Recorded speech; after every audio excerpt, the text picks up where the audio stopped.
My name is Joanne Chang. I'm co-owner of Flour Bakery and Cafe and Myers & Chang. I think one of the biggest mistakes that people make is they actually don't preheat their ovens.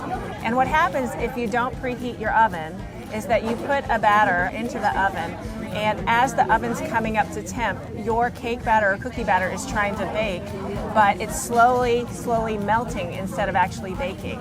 The second thing is oven related in that a lot of home ovens are not calibrated. Get a thermometer and put it in the oven, and then if you notice that your oven temperature is not matching the oven dial, then you know your oven's not calibrated. The third most common mistake is people don't bake their pie crusts long enough. If you put the filling into a raw pie crust and then put that into the oven, the part that is not exposed to the oven will never actually cook. So we always take our pie crusts and we bake them almost entirely until they're golden brown, and then we fill them and then finish the baking.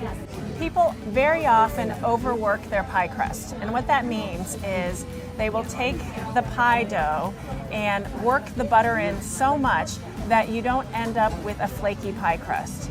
As you're rolling out the dough, the butter will start to roll out into flat sheets. And that's what you want. You want butter that's in flat sheets, because that butter, when it goes into the oven, will turn to steam, and that's what gives your pie crust that flaky texture.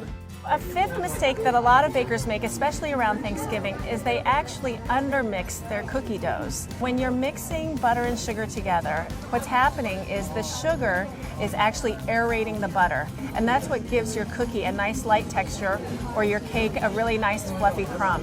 So if you don't mix the butter and sugar enough, then you end up with a cookie that's dense or a cake that's kind of solid. I think the most important part of Thanksgiving is just remembering, don't have it be something that you think has to be perfect. I've gone to a million Thanksgiving dinners that absolutely have not been perfect, but have been the best time I've ever had and the best Thanksgiving I've ever had, because you're there with good food, good friends. So things aren't going to be perfect, and that's okay, but make sure you enjoy it.